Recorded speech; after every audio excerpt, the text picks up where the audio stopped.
wala ka nito, diba? Gutom to. Butas pa to. Diba?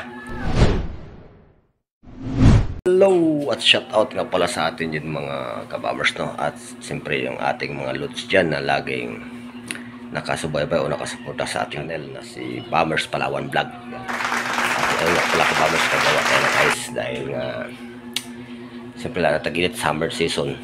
Kailangan may rami tayong ice kasi nga mainit ang panahon. Yan mga kabamers, no? Kaya business din tayo kasi kung wala ka nito, diba? Gutom to. Butas pa to. Oh no! Diba? Yan, tayo mayaman eh. Anak tayo mahirap. Kaya pursige sa buhay. Yan mga kabamers. Yan nga mga kabamers, no? Gawa tayo ng ice. Gamit itong ginamit natin na pangtali ng ice. Wow! Yan.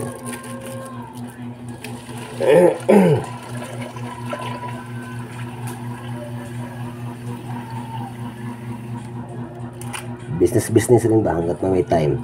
Yes! At ito na ang mga kabombers, dahil sobrang init ng panahon gumawa tayo ng ice para meron akong may binta dahil malakas talaga ang ice ngayon at gusto ko rin nga sana maghalo-halo kaya lang hindi ko na maharap dahil mayroon akong stadial na important pa sa mahalaga. Baka sa sunod na lang kung meron pa akong time. Good luck. Diba? Yan lang.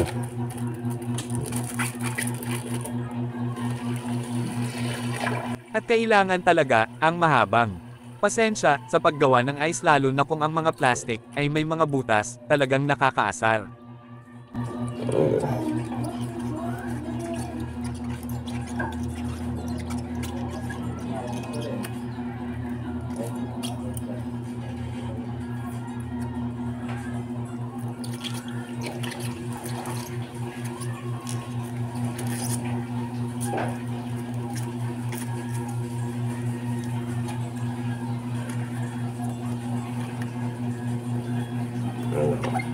Mga kabamers.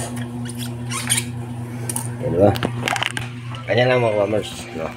Ayan nagawa natin, no? Sa balde na. Ngayon nilalagay natin doon sa freezer. Yan mga kabamers, no? Ilagay na sa freezer, matigas na siya, di nakita na, na? Yes! Sa panahon ngayon, bawal yung patamad-tamad, kailangan madiskarte ka sa buhay. Kung hindi ka wala kang diskarte sa buhay, gutom na to. Hindi yan, butas pa to. Oh diba? no! Yan lang. Kabamers.